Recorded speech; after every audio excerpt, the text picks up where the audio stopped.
So this is the new Yeah, legislation coming out talking about harsher penalties on first offenders. Sorry, on yeah. first responders hmm if they suffer attacks. Mm. Yeah, just what do you just share your thoughts on that first of all before we go any deeper? First of all, I think it's really important that particularly first responders are safe in their job. Everybody deserves to be safe. Nobody deserves to be assaulted in their workplace. That's period. Um, but this bill is based on the assumption that if somebody were to attack a first responder, they would even weigh up, you know, if I attack this person, I'll get 3 years. And if I attack this person who happens to be a paramedic or a police officer or a prison officer, then I'm going to get 5 years. Therefore, I'm not going to do that. I'll attack this person instead, like when it comes to crime and people breaking the law, really often people don't consider what differences there are in sentencing when it comes to different types of acts because they simply don't know. I Yeah, think most members of parliament wouldn't know what time and what terms of imprisonment match different levels of crime, whether that's murder, manslaughter, whatever, assault, aggravated robbery, burglary, all of these things.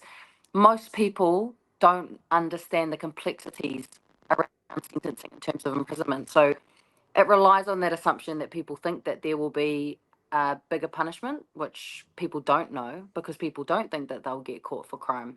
But when we're thinking about first responders and people lashing out, you can kind of imagine the sort of person who would lash out at somebody that's trying to help them, and that would be someone who is deeply mentally unwell. or or So, or or they're in the moment they have impaired themselves with drugs or alcohol, so they're not thinking exactly, squarely or not seeing it squarely. Yeah, exactly. And so it's important that we take that context into consideration because if you have someone who is severely mentally unwell to the point where they are abusing or assaulting the people that are trying to help them, that shows you what kind of state of mind they're in. They don't need a prison cell, they need intense care support through our health system.